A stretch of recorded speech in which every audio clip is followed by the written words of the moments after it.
The cold in the Montana Territory was not like the damp chill of a Louisiana winter. This cold was dry, sharp, and personal. It found every seam in Genevieve Lockridge's expensive wool coat and pierced her right to the bone, just as the landscape did. She had been Ginny Callier just 6 weeks prior. Now, she was Mrs. Chester Lockridge, and the title felt as heavy and cold as the iron stove in the parlor of her new home. She stepped down from the mud-splattered carriage, refusing the hand of the driver, and looked at the ranch. It was vast, stretching into foothills that clawed their way toward snow-capped mountains. It was a kingdom of brown grass, dark pines, and wind. There was no softness here, no moss, no cypress, no sugar-cane sweetness in the air, only the smell of cattle, dust, and ice. Her husband, Chester, was waiting on the porch. He was a man carved from the same hard material as the territory. He was 55, more than twice her age, with a thick gray beard and eyes the color of a frozen puddle. He was a wealthy man, a cattle baron, and he had come to Louisiana on business. He had seen her, and he had seen the one thing she loved more than her own fading dignity. Chester had not courted her. He had negotiated. Her father, ruined by the war and bad investments, had been desperate. Chester Lockridge wanted a young, beautiful wife from a good family to ornament his new stone house, and he wanted the magnificent, fiery stallion she rode every morning. He purchased them both. "You are late," Chester said. His voice was flat, carrying no hint of welcome, only displeasure at a schedule disrupted. "The roads were mud to the axle. Mr. Lockridge," Ginny replied, her own voice brittle. She refused to call him by his first name. "The hands have been waiting," he said, ignoring her excuse. He nodded toward the rear of the carriage, where a second, heavily reinforced stock trailer was being unlatched. "Get the animal to the corral. I want to see what I paid for." Ginny's stomach tightened. She moved past her husband, her back straight, lifting her skirts from the mud. The ramp slammed down, and the horse inside screamed, a sound of pure, bottled fury. He was Sultan, a 3-year-old stallion, black as coal smoke, with a lineage that stretched back to the finest Spanish barbs. He was her dowry, her pride, and the only living thing that truly belonged to her. He exploded from the trailer, nostrils wide, eyes rolling white. He was not a horse, he was a storm. Chester watched, unmoved. "He has spirit. That will need to be broken before the county fair." Ginny felt a chill that had nothing to do with the wind. "He does not need breaking, sir. He needs understanding." Chester actually laughed, a dry, barking sound. "Understanding? It is a horse, madam, not a poet. It is a tool, and tools must be made useful." He turned and went inside, leaving her in the wind with the ringing of his words. She was a tool, something to be made useful. The breaking of Sultan began the next day, and it was a disaster.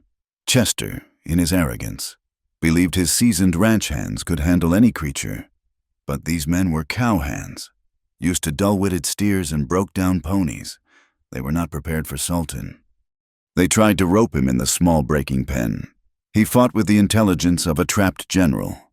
He dodged, he struck with his front hooves, he kicked with deadly accuracy.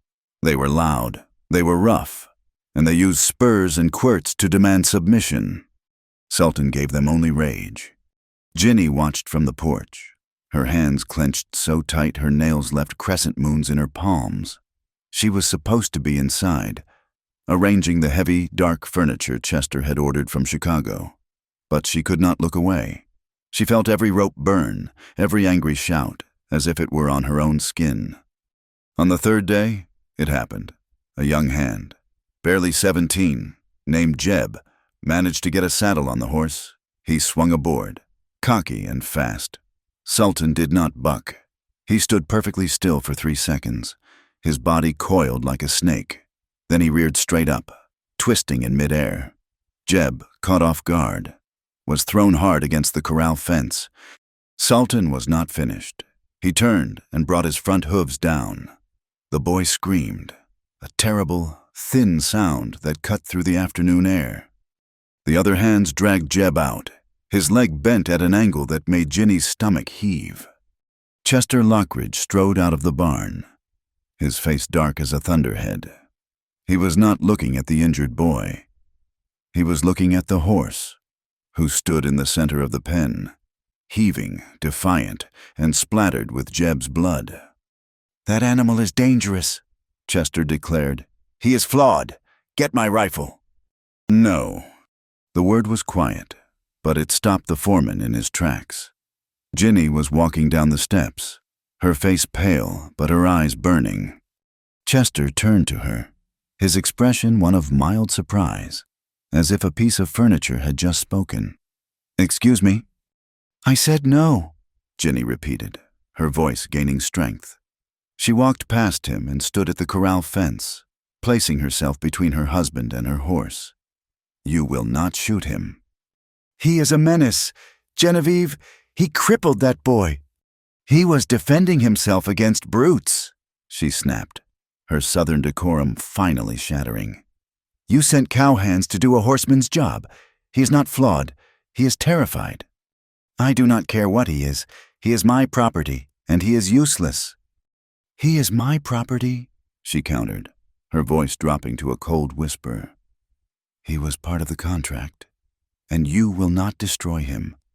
Chester stared at her. He was a man who crushed obstacles.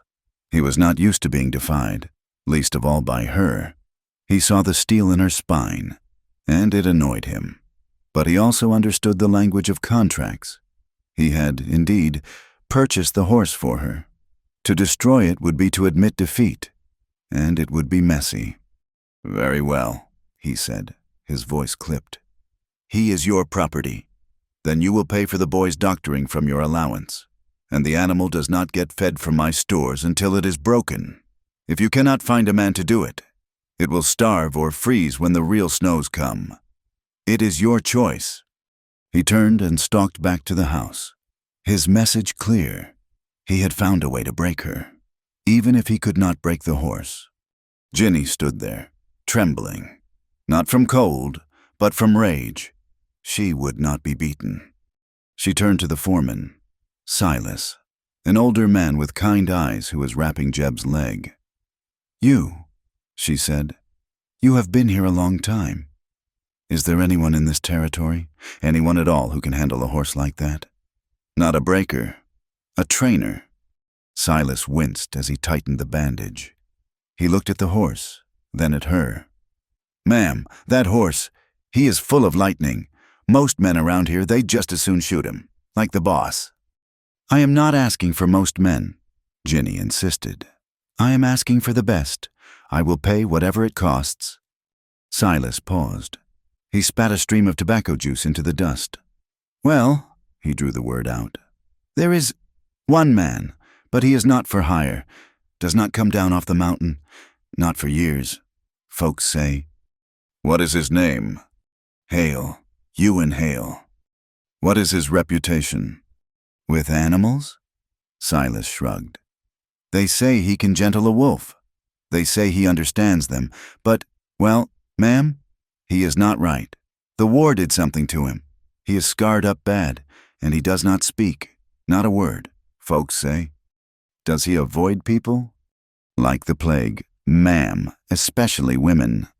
Ginny looked at Sultan, who was now pacing the fence line, his panic settling back into watchful mistrust.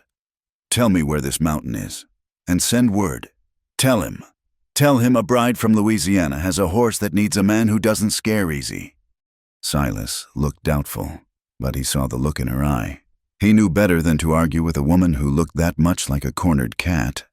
He dispatched a rider that afternoon, a young man sent to leave a message at a trading post at the base of the mountains.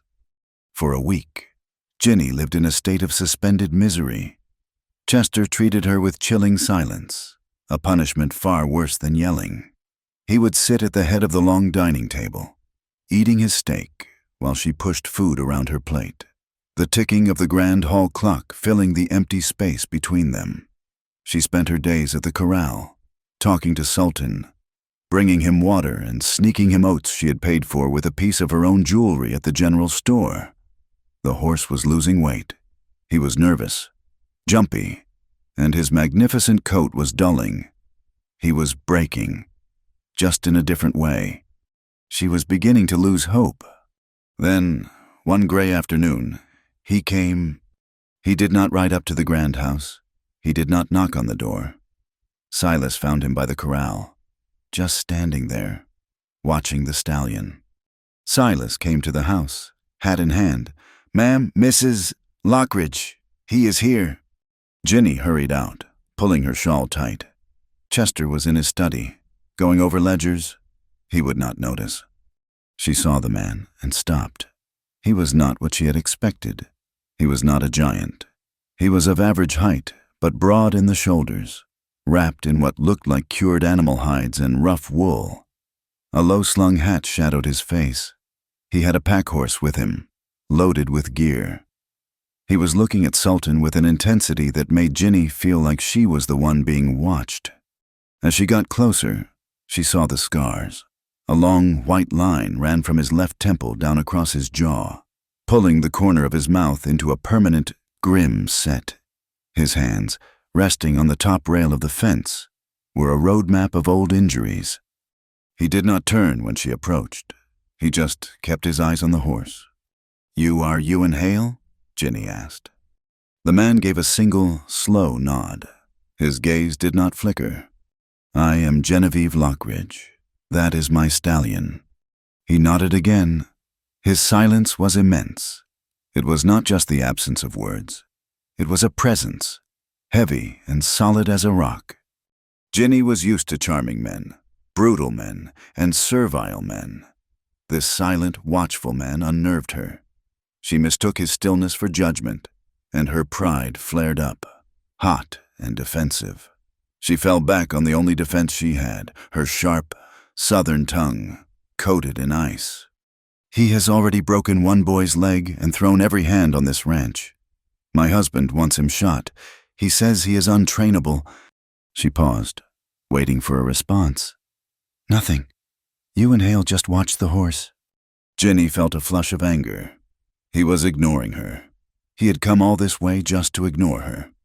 "Well," she snapped, "he is a devil. He is wild and he is violent. I sent for a man who does not scare. Or did Silas waste his time?" Ewan Hale turned his head. He looked at her. It was the first time any man had looked at her the way he did. He was not looking at her blonde hair, or her fine clothes, or the swell of her chest. He was looking at her, right into her eyes, and his gaze was clear, cold, and assessing. It held no judgment, no kindness, and no fear. It was just a look, and it stripped her bare. Ginny straightened her spine, refusing to be the first to look away. "Train my stallion," she ordered, her voice trembling just slightly with a cold she had not earned from the weather. "If you dare." Ewan Hale held her gaze for another long moment. Then, he turned back to the horse. He swung one leg over the fence and dropped lightly into the corral. Sultan, seeing a new man, snorted and spun, retreating to the far corner, his ears flat against his skull. Ewan Hale did not approach. He did not hold out a hand. He just stood there, inside the fence, and waited. He was, Ginny realized, the first man to enter the pen without a rope or a stick. The challenge had begun. Ewan Hale worked for 2 days in the small corral, and he did nothing. He just stood there. He would stand in the middle of the pen for hours, never looking directly at the horse, just being present. Sultan would pace, snort, and mock charge, but the man never flinched. He just existed. Chester watched from his study window, disgusted. "The man is an idiot. He is playing pioneer. He is stealing your money. Genevieve." "He has not asked for any money," Ginny said. On the third morning, Ewan Hale approached Silas. Ginny watched from the porch. There was a quiet exchange. Hale used no words, only a few gestures. He pointed at the horse. He pointed at the mountains. Silas came to her, twisting his hat. "Ma'am, Mr. Hale says he cannot work here." "He is quitting?" Ginny's heart sank. "No, ma'am. He says there is too much noise here." Silas gestured to the house, the ranch hands yelling at cattle. Chester's own booming voice. "Too many people, too much anger. He says the horse is just reflecting what he sees." Ginny looked at Sultan, who was watching Ewan with a new expression. Not fury, but intense, confused curiosity. "Mr. Hale says he must take the horse up to his homestead, up on the mountain, where it is quiet." "Absolutely not," Chester's voice boomed from the doorway. He had been listening. "I will not have my property, or the animal, hauled off by some mute hermit. He will break it here, or he will leave." Ewan Hale heard him. He did not turn. He simply walked to Sultan, who startled but did not bolt. He grabbed the horse's mane, a strong, firm grip, and with a movement so fluid Ginny almost missed it. He swung onto the horse's bare back. Sultan froze, his body rigid with shock. He was prepared for a kick, for a spur, for a shout. He got none of it. Ewan just sat there, balanced and calm, his hands resting lightly on the horse's neck. Sultan trembled, took one crow hop, then stood still, his ears flicking back and forth, listening. Ewan leaned forward and whispered something. Just one word, too quiet for anyone else to hear. Then he slid off. He walked to his pack horse, took a halter, and returned. He did not rope Sultan. He stood before him, holding the halter out. After a full minute, the stallion, shaking, dipped his head and allowed the man to slip it over his ears. Ewan Hale led the horse out of the corral. He looked at Ginny. He pointed at her, then at the horse, then at the mountain. He was asking. Chester scoffed. "He is stealing the horse. Silas, get the men. Stop him." "No," Ginny said. She ran inside, past her stunned husband. She did not know what she was doing, only that she was moving. She grabbed her heaviest cloak, her fur-lined boots, and the small satchel she had never fully unpacked. She ran back out. Chester grabbed her arm. "What in God's name do you think you are doing?" "I am going with him," Ginny said, wrenching her arm free. "You will do no such thing. You are my wife. You will stay in this house." "He is my horse." She threw the words back at him. "You said I was responsible for him. I am going to observe the training, to ensure my property is cared for." She was lying. She was running. She was running from this cold house, from this cold man, from the life that was squeezing the breath from her lungs. This was her one desperate chance, and she was taking it. "Genevieve!" he roared. But she was already marching toward Ewan Hale. The mountain man watched her approach, his scarred face impassive. He clearly had not expected this. He gave a short shake of his head. "I am coming," Ginny said, her voice daring him to refuse. Ewan stared at her for a long second. He saw the desperation she was trying to hide with pride. He saw the faint, yellowing bruise high on her cheekbone that her powder could not quite hide. He turned without a word, grabbed the lead rope for Sultan, and started walking toward the mountains. Ginny had her own mare, a gentle bay, saddled in minutes. She did not look back at Chester, who stood on the porch, his face purple with a rage that promised a terrible reckoning. She spurred her horse to follow the silent man and the black stallion, leaving the ranch behind. The journey up the mountain was grueling. It was not a ride. It was a climb. The trail was a narrow goat path carved into the side of the rock, littered with ice. The air grew thin and bit at her lungs. Ginny was a fine rider, but she was used to flat, soft earth. Here, her mare stumbled, and Ginny's hands, clad in thin leather gloves, were numb in half an hour. Ewan Hale moved ahead of them, leading Sultan, who was nervous but compliant.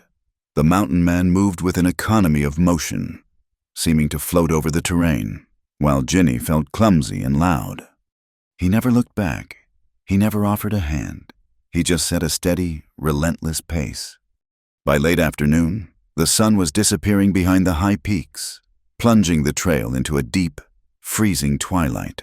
Jenny was exhausted, miserable, and questioning her sanity. Her mare slipped on a patch of slick granite. The mare scrambled, neighing in panic. Jenny, caught off balance, slid from the saddle. She did not fall onto the trail. She slid off the edge. She screamed, a small, choked sound, as her feet dangled over a ravine. There was nothing below her but shadow and the distant sound of rushing water. She clawed at the icy rock, her gloves finding no purchase. She was going to fall. She was going to die. Suddenly, a hand clamped onto the front of her cloak. It was not a gentle or heroic grab. It was a fistful of wool, tight and bruising. She was hauled upward, scraped against the rock face, and deposited back on the trail like a sack of flour. Ewan Hale stood over her, breathing hard. He had tied the horses in seconds and crossed the distance to her. He looked at her, his eyes checking her for broken bones. He saw she was only terrified. He said nothing. He did not ask if she was all right. He did not comfort her. He simply stepped back, checked the cinch on her mare's saddle, and then walked back to Sultan. He gesturing for her to mount. The message was clear: keep up or be left behind. They stopped an hour later, in total darkness, at a small, tumble-down shack. It was a line cabin, just 4 walls and a leaky roof. Ewan pushed the door open, lit a lantern, and began work.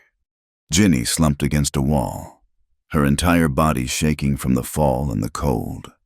She watched him. He did not build a fire for her. He did not offer her food. He went straight to the horses. He tethered them in the small lean-to attached to the shack, out of the wind. She watched him tend to Sultan. He moved with an almost priest-like reverence.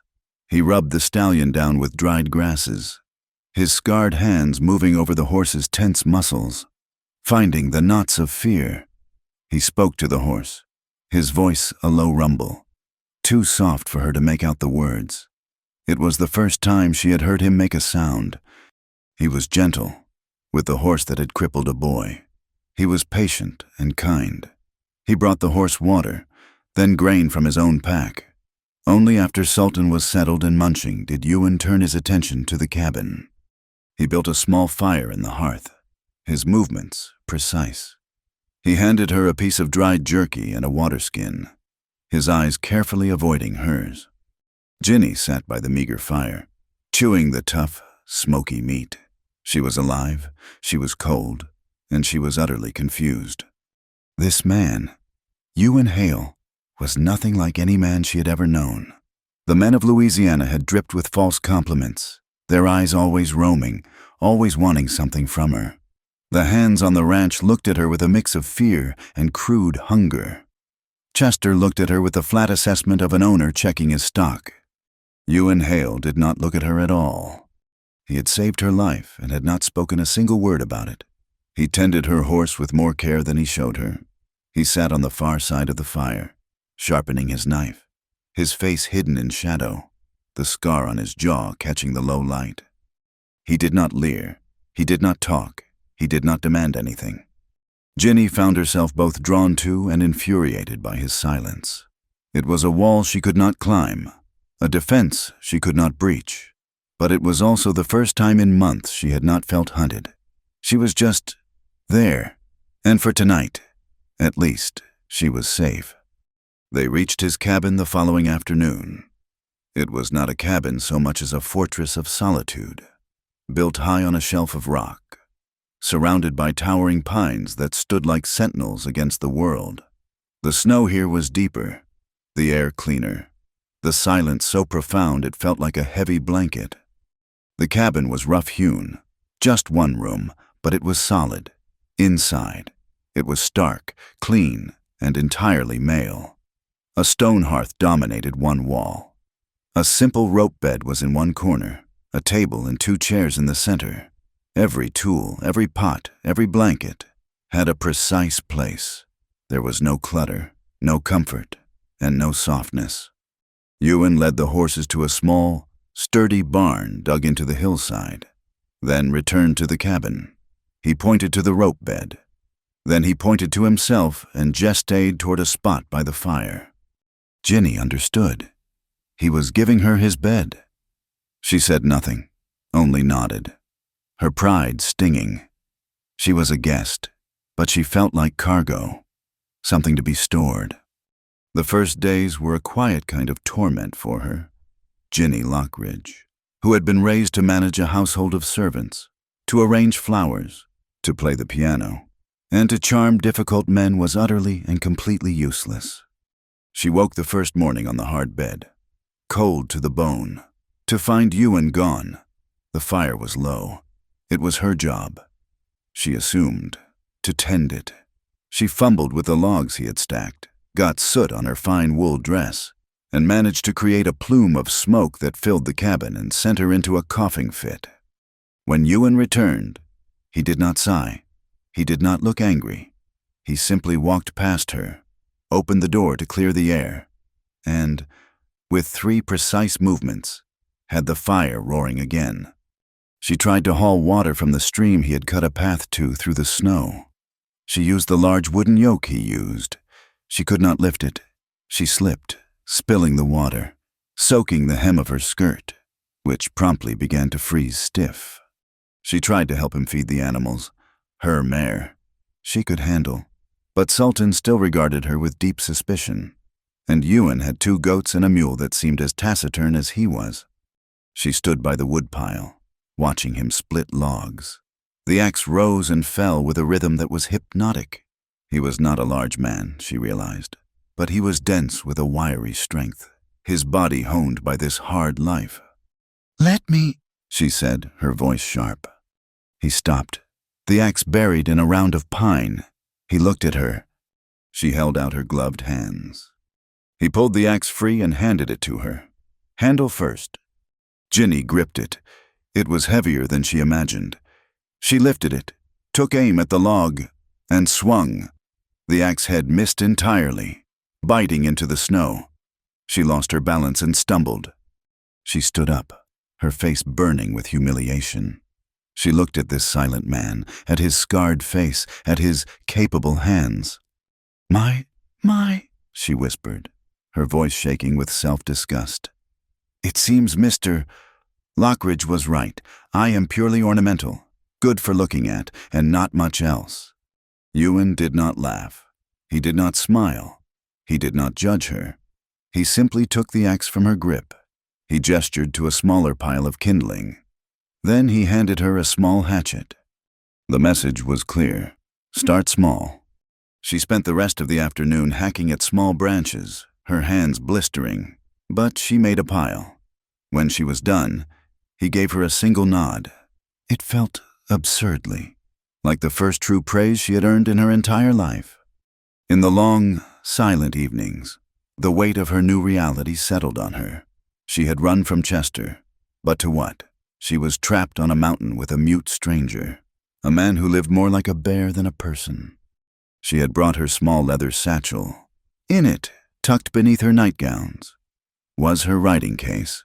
It held fine, cream-colored paper, her inkwell, and a pearl-handled pen. One night, when Ewan was in the barn tending to Sultan long after dark, she pulled it out. Her hands were stiff and sore from the hatchet. She sat at the rough table, lit a candle, and began to write. She addressed the letter to her mother, who had been dead for 5 years. "Dearest Mama, I have made a terrible mess of things. I am married, as you know, but I am not in my husband's house. I am in a cabin on top of a mountain. It is so cold here. Mama, the man who lives here, he is not a bad man. I think, but he is broken. He does not speak. He looks at me as if I'm a piece of glass he does not know what to do with. Chester, he is not what we were told. He is a hard man. He hurts me, not just with his hands, with his eyes, with his silence. It is a different silence from the one here. Chester's silence is a threat. This man's silence is a shield. I am frightened. I am not the girl you raised. I am clumsy and weak. I cannot cook. I cannot chop wood. I do not know what I am for, if not to be a wife, and I will not be his wife. I will not. She wrote until her fingers cramped. She wrote about the journey up the mountain, about the ravine, about the way Ewan had tended her horse. She poured onto the paper all the words she could not say aloud, all the fear and anger that was churning inside her. When she heard the crunch of his boots in the snow, she quickly blotted the page, folded the letter, and slid it beneath the thin mattress of the cot. It was the first of many. Hiding them there, under her bed, felt like burying a small part of her soul, keeping it safe until she could one day reclaim it. The next morning, Ewan began his work. He had built a round pen himself, a perfect circle of smooth pine logs, half full of snow. He led Sultan into it. Ginny watched from the cabin doorway, wrapped in a thick wool blanket. Ewan stood in the center. He did not have a rope. He did not have a whip. He just stood, watching the horse. Sultan, feeling the man's eyes, became agitated. He snorted, his tail high, and began to canter around the edge of the pen. Ewan did not try to stop him. He just moved. He took a step toward the horse's hip, and Sultan sped up. Ewan turned, moving with the horse, using his own body to apply a steady, silent pressure. He was not chasing. He was communicating. He was saying, "I am here. I am not leaving, but I will not hurt you." He kept the horse moving, switching directions, making him work, making him think. Ginny watched for an hour, confused. It looked like a dance, but the horse was still terrified. Then she saw it.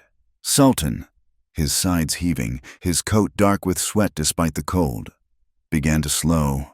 He turned his head just slightly. His inside ear, the one facing Ewan, flicked back and forth. He was listening. Ewan stopped. He turned his back on the horse, a gesture of profound trust.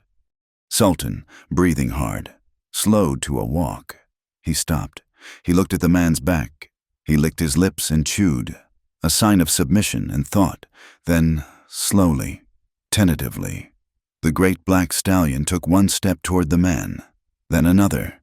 He walked all the way up to Ewan Hale and gently, inquiringly, touched the man's shoulder with his nose. Ewan turned slowly. He did not reach out.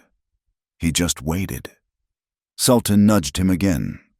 Ewan lifted one hand, his scarred, damaged hand, and placed it on the horse's broad forehead. He did not pat, he just held it there. Ginny felt tears freeze on her cheeks. She was not crying from sadness. She was crying because she had just witnessed something she did not know was possible. She had seen strength that did not come from shouting or hitting. She had seen patience win a war that force had lost. His quiet strength, the solid, unshakable core of him, moved her in a way she could not name. It was the opposite of her father's bluster, the opposite of her husband's bullish cruelty. It was something new, and it made her own hidden pain surface. That night, the new, quiet safety of the cabin was shattered. Ginny fell asleep to the sound of the wind, but her dreams took her back to Montana, back to the Lockridge Ranch, back to her wedding night. She was in the cold, dark bedroom. Chester was there. The smell of whiskey was thick in the air. He was not speaking. He was just looking at her, his eyes flat. He began to unbutton his shirt. She was frozen, her hands clammy. He reached for her, his grip like iron on her arm, pulling her. The fine lace of her nightgown tore, a sound like a dry branch snapping. She was falling, and he was on top of her, heavy and cold, and she could not breathe. "No!" She woke up screaming, sitting bolt upright in the cot. Her heart was hammering so hard it hurt her ribs. The cabin was dark, the fire just embers. "No, please, do not." A sound, across the room. A log shifted in the hearth, and the embers flared. Ewan was there. He was not in his bedroll.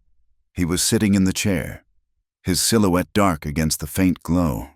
He had not moved toward her. He had not lit a lamp. He was just there, staying nearby.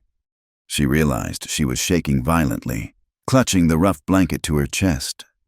It was a dream, she whispered, her voice choked. A nightmare. He did not nod. He just sat.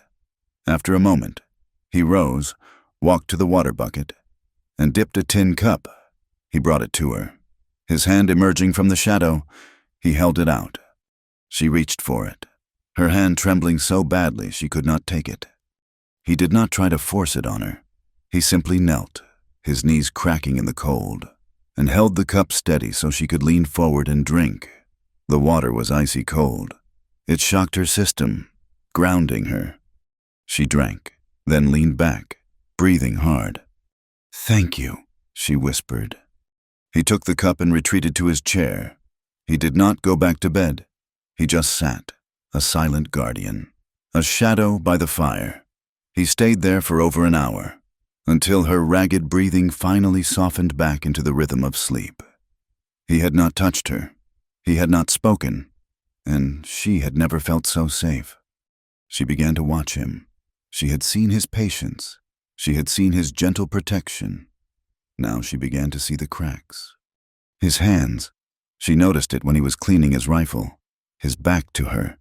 His left hand would sometimes tremble, a fine, uncontrollable tremor. It was not a weakness. It was a vibration, like a wire pulled too taut for too long. He would notice, and he would clench it into a fist until it stopped. She saw it when he was staring into the fire, lost in a place she could not go. The scar on his jaw would twitch. The hand would shake. She had to know. The silence in the cabin was no longer a comfort. It was a mystery she needed to solve. She waited until he was mending a piece of tack, his hands busy. "What happened to your voice?" Her voice was soft, not her usual sharp tone. It was a real question. He froze. His hand stopped moving. The tremor started, and he clenched his fist. He sat like that for a long, terrible moment. Ginny thought he would not move at all. Then, slowly, he put the leather strap down. He stood up. He did not look at her. He walked to the door, grabbed his heavy coat, and went outside. He did not slam the door. He just left. The rejection was absolute. It was a door slamming shut in her face. She sat at the table, shamed and cold, realizing she had crossed a line he would never let her near. Days passed. A routine settled. They lived around each other like two different species of animal. She did not ask him questions again. He did not offer any words. He worked with Sultan every day, and Ginny worked at her chores. She learned to bank the fire. She learned to mend her own clothes. She learned to be quiet. One morning, she woke before the sun. The cabin was freezing. The fire was out, which was wrong. Ewan was meticulous about the fire. She sat up. His bedroll was empty. A knot of fear tightened in her chest. She got up, pulling a blanket around her, and went to the small, frosted window. He was there. He was outside, by the woodpile, in the pre-dawn light. It was snowing, a fine, gentle powder. He was standing, facing the dark woods. He was shirtless. Ginny's hand flew to her mouth, stifling a gasp. The man was mad. He would freeze. She watched, horrified, as he just stood there, the snow melting on his bare skin. Then he turned, just slightly, and she saw his back. Her breath caught. His face was scarred. Yes, but his back was a geography of old pain. Long, white. Puckered lines laced his skin from his shoulders to his waist. They looked like lashes, a spider web of agony. And across his left shoulder, a massive, ragged scar, pulled and shiny, the work of a fire, or maybe shrapnel. She understood. This was not madness. This was penance. He was standing in the snow, inviting the cold, to numb a pain that was not in his skin. She backed away from the window, her heart pounding. She said nothing. She climbed back into the cot and feigned sleep, but she was shaking. Later that day, while he was out checking traps, she went to his things. She found his spare shirt. It was flannel, but worn thin, with a tear in the shoulder. She took it, from her own satchel. She pulled her finest chemise, a piece of linen so soft it felt like water. She tore it into strips. Her hands, no longer delicate, but chapped and strong, threaded a needle. She sat by the fire, her hands trembling for a different reason now. And she sewed. She did not just patch the hole. She reinforced the entire shirt, lining the collar and cuffs with the soft linen, mending every small fray. She, who had never done a useful thing, poured all her silent confusion and aching pity into the stitches. She finished and folded it, placing it on his bedroll. When he came in that night, he saw it. He stopped. He picked it up, feeling the soft linen inside the rough flannel. He looked at the tiny, perfect stitches.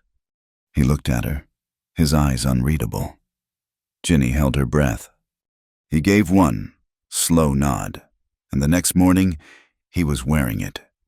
The real snows came a week later. It was not a storm. It was a siege. The wind howled like a grieving woman, and the snow fell so thick the world disappeared, leaving only the cabin, suspended in a churning sea of white. They were trapped. For 3 days, they could not open the door. The silence in the cabin, once a neutral territory, became suffocating. It was too small. He was too large. His presence filled every corner. Cabin fever. That is what Silas had called it. Ginny felt it build. The tension was so thick she felt she would scream. She had to break it. She had to make him speak. She was pacing, her nerves raw. He was oiling his rifle, his movements calm, methodical. It infuriated her. "This is what you like, is it not?" she snapped, her voice tearing the silence. He did not look up. "This is perfect for you. No world, no people, no one to bother you." She was circling him now, like a coyote. "You just hide. You hide up here on your mountain, with your scars and your silence, and you pretend the rest of the world does not exist." He stopped oiling the gun. "You are a coward. You and Hale," she whispered, the word hanging in the air. "You are hiding from something, and you are hiding from me." He stood up. He was not fast. He was slow, deliberate, as if every joint ached. He turned to face her. His face, in the gray light of the storm, was a mask of agony. He looked ancient. He finally spoke. "Just one thing." His voice was a rasp, a sound rusted from disuse, torn from his throat. "You don't know what I've done." It was not an excuse. It was not a defense. It was a confession, and it was a damnation. The words hit her with the force of a physical blow. She staggered back, all the fight draining out of her, leaving her cold and empty. He had built a wall of silence. She had spent weeks chipping at it, and now that she had broken through, she was terrified of what was on the other side. The tension did not break. It coalesced. That night, after the argument, Ewan was not himself. He was restless. He kept rubbing his left arm, the one Ginny had seen Sultan bite days earlier. The horse, still unpredictable, had snapped. Ewan had just shaken it off, wrapped a rag around the bite, and kept working. Now, in the dim light, she saw him shiver. He stood up to add a log to the fire, and he swayed. "Ewan?"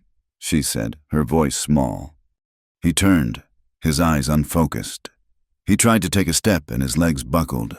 He collapsed, falling hard onto the stone hearth, his head missing the edge by an inch. Ginny screamed. She scrambled to him. He was not unconscious, but he was not coherent. He was shivering violently, his teeth chattering. She touched his forehead. He was burning. The bite, the horse bite, was infected. All her uselessness, all her fear, vanished. This was not a mountain man. This was a human being, and he was dying.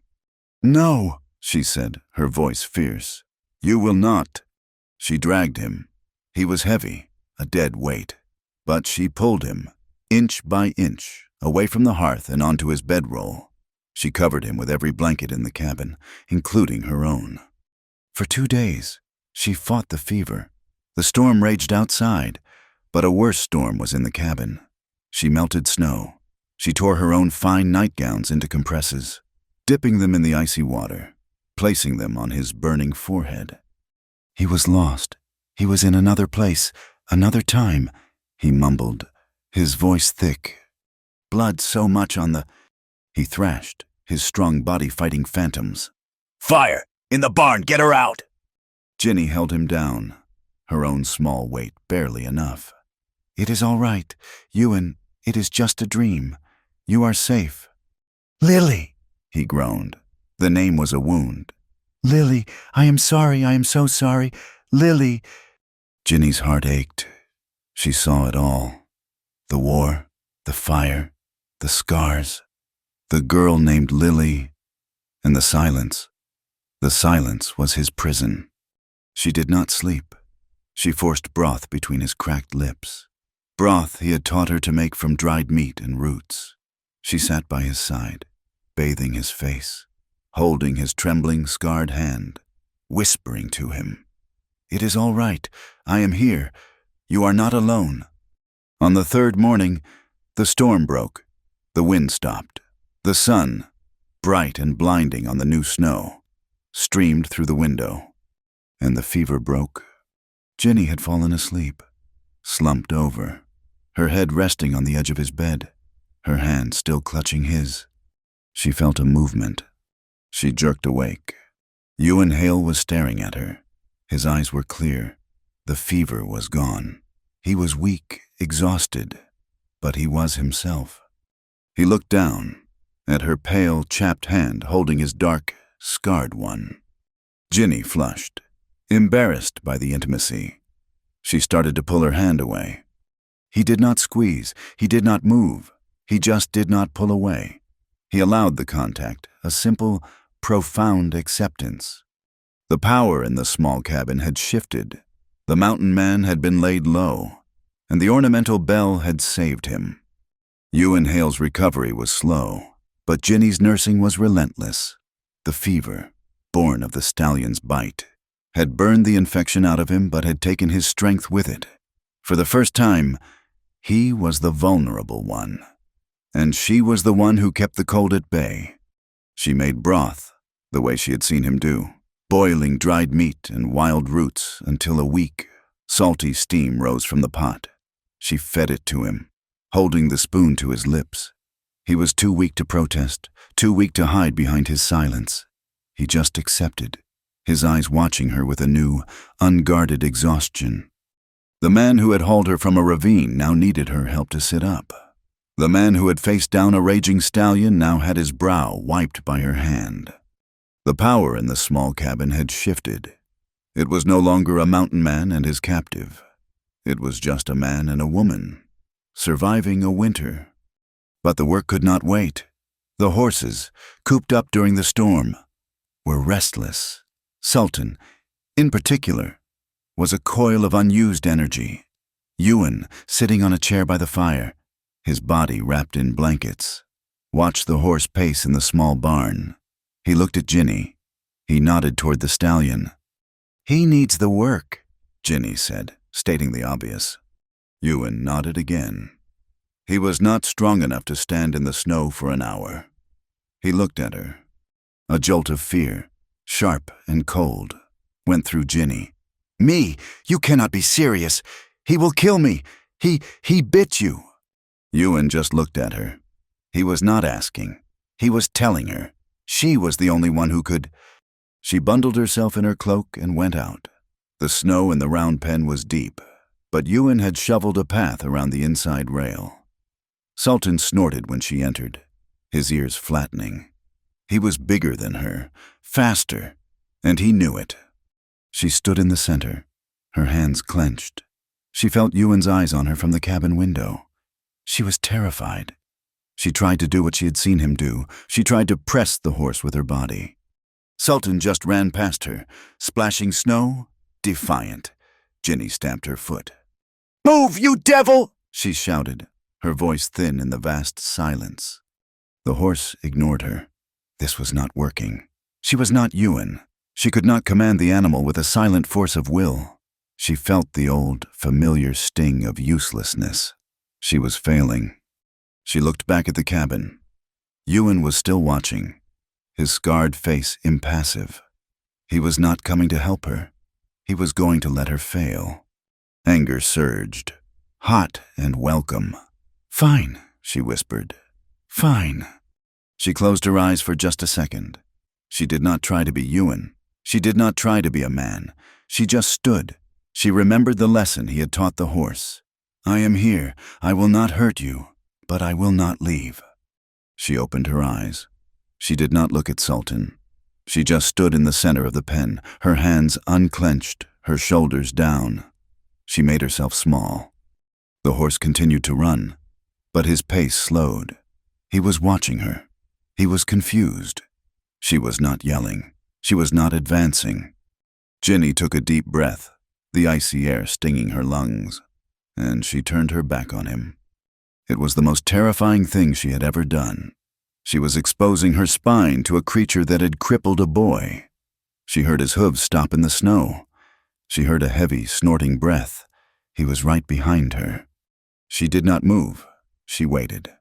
A warm, wet nose nudged her shoulder. Ginny let out her breath in a shudder. She turned.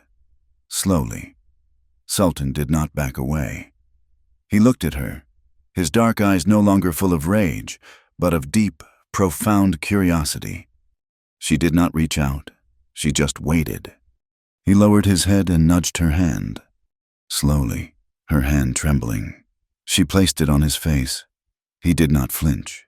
She stroked the soft velvet of his nose. "That is right," she whispered, her voice thick. "That is right. We are the same. You and I, we are just trapped." She led him back to the barn an hour later. She had walked him. She had groomed him. She had done it. When she entered the cabin, Ewan was standing by the fire, his back to her.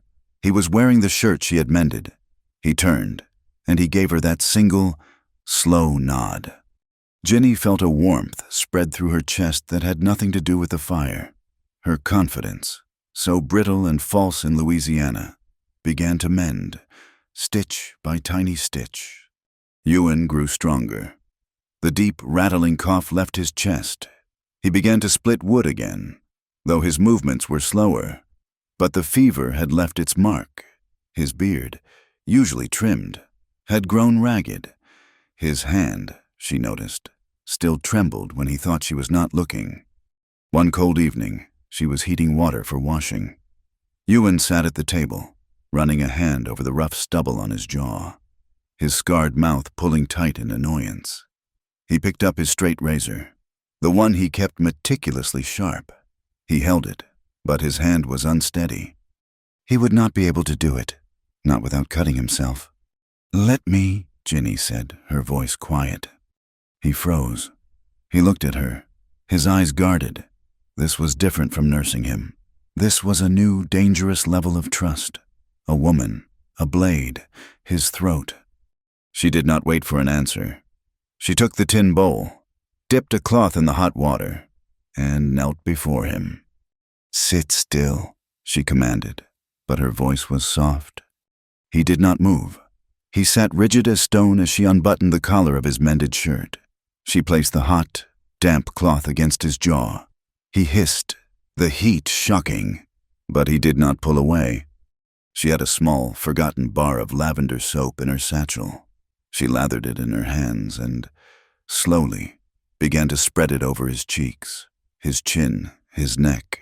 Her fingers, chapped and rough from chores, moved over the landscape of his face. She felt the hard line of his jaw, the deep grooves beside his mouth, the raised, tight skin of the scar. He did not breathe. She was not sure she was breathing. She picked up the razor. "Do not move," she whispered. She tilted his head back. She placed the blade against his skin. Her hand was steady. His was not.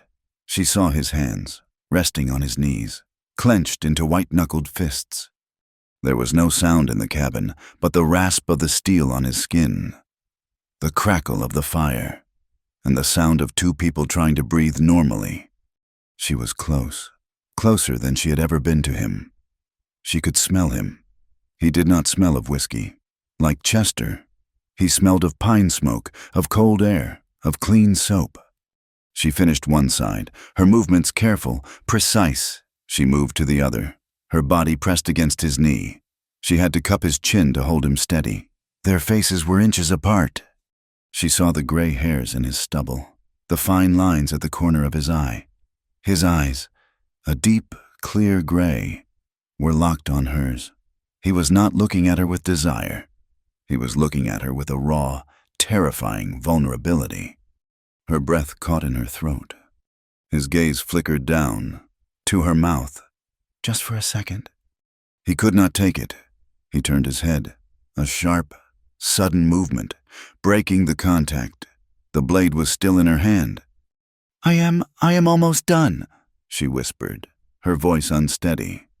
He did not turn back. He was staring at the fire, his jaw tight. He was ashamed, or scared. She did not know which. She stood up, wiping her hands on her apron. The moment was broken, leaving a jagged, aching silence. Ginny looked at the back of his head, at this strong, broken man who had turned away from her, and she understood. He saw himself as a monster. The scars, the silence. He thought he was something to be feared. She let out a long, slow breath. "Why do you think I am still married?" she whispered. He did not move. He thought she was asking a question about the law, perhaps. "I am married," she went on, her voice flat, devoid of emotion, "because my father was ruined, and Chester Lockridge wanted a young wife from a good family. He came to Louisiana. He saw me, and he saw Sultan. He decided he wanted us both. So he bought us." Ewan turned his head. Slowly, he looked at her. "He is a hard man," she said, her eyes finding his. "He is a man who likes his property to be obedient. He corrects me as he would a dog, or a horse that does not please him." She did not have to show him the bruises. He had seen the first one. He understood. "I am not his wife. Ewan, I am his finest mare, something to be locked in a stall, groomed for show, and used when he wishes. I did not run up here to observe Sultan's training. I ran up here to breathe. I ran up here because I was afraid that if I stayed, I would simply stop living. I would just break." She looked at the floor, at her rough, worn boots. "But I am still his, before God and the law. I am his wife. I am property that has gotten lost, and he will come looking for it." She had laid her own broken pieces at his feet. She expected him to say nothing. She expected him to turn back to the fire and let the silence swallow her confession. He did not. He looked at her for a long time. Then he gestured to the floor by the hearth. "Sit." She sat on the rough rug he had made from a deer hide. He did not sit in his chair. He sat on the floor beside her, his shoulder almost touching hers. The snow had begun to fall again, hissing against the cabin walls. He cleared his throat. The sound was rough. "The war," he said, his voice a rasp. Ginny startled. He was going to talk. "I fought for the Union." He paused, as if the words were stones he had to lift. "I was young, full of noise, thought I was righteous." He stared into the flames. "We were in Virginia. A raid. We were told a farm, hiding rebels. We were told to clear it." His hand, the one that trembled, was clenching and unclenching in his lap. "There was a barn. They said soldiers inside. My captain," he shouted, "burn them out. I did not ask. I did not check. I obeyed." He stopped. He swallowed. "I threw the torch. It went up, so fast, dry hay." Ginny watched his profile, carved in firelight and shadow. "Then I heard a scream," he whispered. It was not a man's voice. It was a child." His fever dream words came back to her. Lily, Lily, I am sorry. I went in, he said, his voice flat. The fire it was. He unconsciously touched the scar on his shoulder. I found her, a girl, maybe 8, hiding, in the loft. Ginny closed her eyes. Her name, his voice broke, just for a second. Her name was Lily, same as my sister. He had not killed an enemy. He had killed a child. He had run into the flames that had marked him for life. But he had been too late. After that, he said, his voice so quiet she had to lean in to hear him, I could not be that man again. The man who killed. He looked at his hands. So I vowed. I would never take another life. Not an animal, not a man, and I would not speak, not unless it was necessary. Words are just noise. They are what start the killing. He fell silent. He had given her his entire story. His prison was not his silence. It was his penance. They sat there for an unmeasured time. The only sound, the fire. Ginny finally moved. She did not reach for his hand. She just leaned, her shoulder resting lightly against his. She felt his entire body go rigid, but he did not pull away. You never scared me, Ewan, she whispered. Not ever. Not even in the beginning. He turned his head. He looked at her, his gray eyes deep and full of an agony she finally understood. He glanced at her, said nothing, and then turned back to the fire. The moment stretched, fragile and strong. They were 2 broken people, sitting in a bubble of warmth, while the world froze outside. Later, the cabin was dark. Ginny went to her cot. Ewan unrolled his bed by the hearth, the old ritual. Ginny lay down, but the blankets felt thin, the cold in the cabin suddenly unbearable. She had confessed her fear of Chester. He had confessed his guilt. They were raw, exposed, and they were alone. She could not sleep alone tonight, and she could not bear the thought of him, alone with the ghost of a girl named Lily. She sat up. Ewan? His shadow moved. She stood, her bare feet cold on the wood floor. She walked to his bedroll. He looked up at her, a dark shape, wary. She was trembling, but she was not afraid. She did not unbutton her whole nightgown. She just reached for the top button, at her throat, and undid it. A small, symbolic gesture. You do not have to touch me, she said, her voice shaking but clear. I just do not want to sleep alone. It was a plea, a desperate human plea for warmth. He stared at her for a long, agonizing second. He understood what she was offering, and he understood what she was not offering. He turned away from her, his back to her. Ginny's heart sank. A rejection. It was too much. She was about to turn away, to go back to her cold cot, shamed. But then he reached one arm back, his large, scarred hand fumbling for hers. He did not grab it. He just waited. She put her hand in his. He gently pulled her down. She lay on the bedroll behind him, his back to her front. And then he did something that shattered her. He let go of her hand, rolled, and wrapped his arm gently, loosely around her waist. He pulled her against his back, fitting her to him. It was not passion, it was anchorage. He was a wall, shielding her from the cold, from the night, from the ghosts. He did not touch her anywhere else. He just held her. Ginny Lockridge lay in the arms of the silent mountain man, and for the first time in her entire life, she slept without fear. The peace lasted one day. The next afternoon, a shout broke the silence. Hello, the cabin. Ginny's heart leaped into her throat. She looked at Ewan. He was already on his feet, his rifle in his hand. He went to the door and opened it a crack. It was not Chester. It was a man on snowshoes, a thick beard covered in ice, a heavy pack on his back. A trapper. Afternoon, the man said, his voice loud and cheerful. Did not expect to see it a lady. Apologies, ma'am. I am just here to trade with Mr.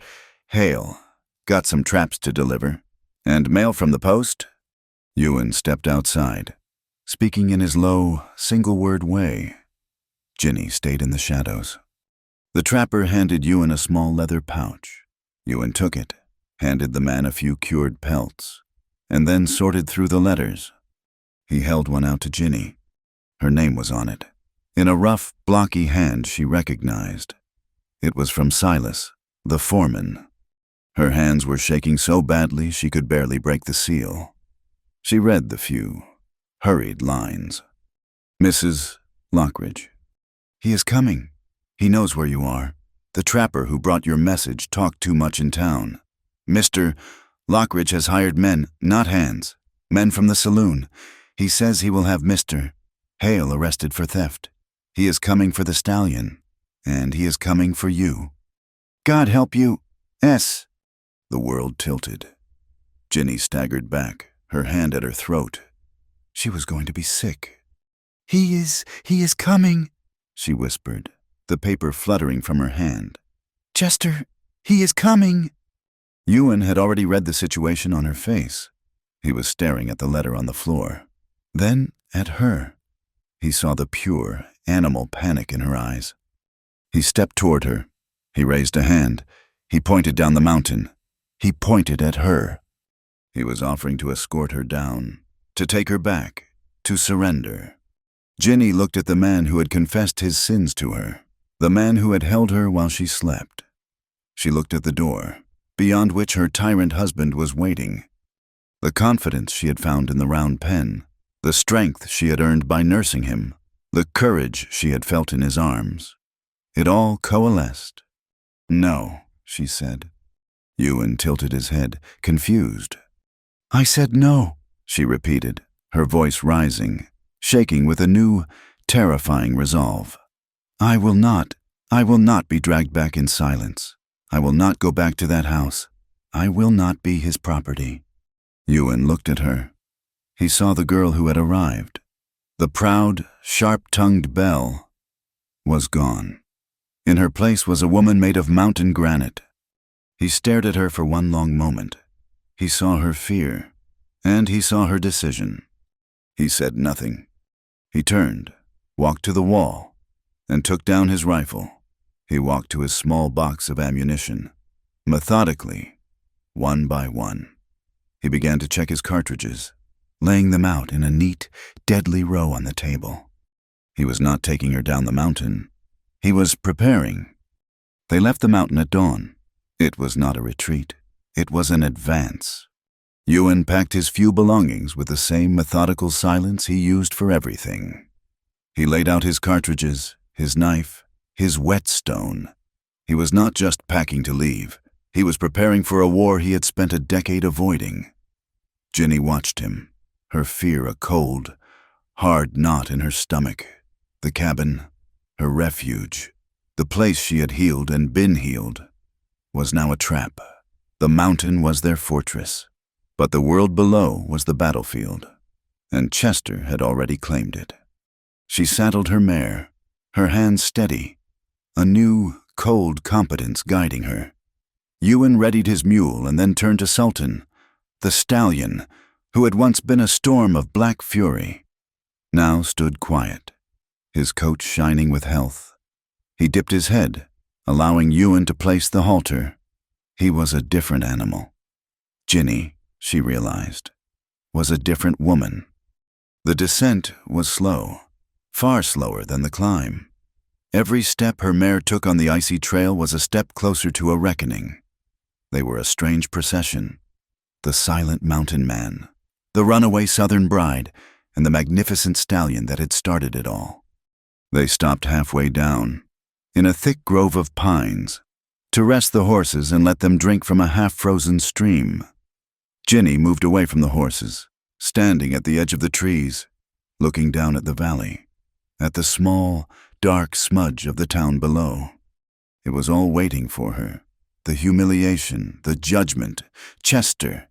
He would not just be angry, he would be righteous. He would drag her back to that cold stone house, and he would lock her away. He would have Ewan arrested, or worse. The men he was hiring, Silas had written, were not ranch hands. They were saloon men, men who did things for gold. No questions asked. She had been so strong in the cabin. She had been so brave when she told Ewan she would not be dragged back. But now, with the world laid out before her, the cold, hard reality of her situation settled on her. She was a wife. She had no rights. She had no money. She had nothing but the clothes on her back and a man who had made a vow not to fight. Her shoulders began to shake.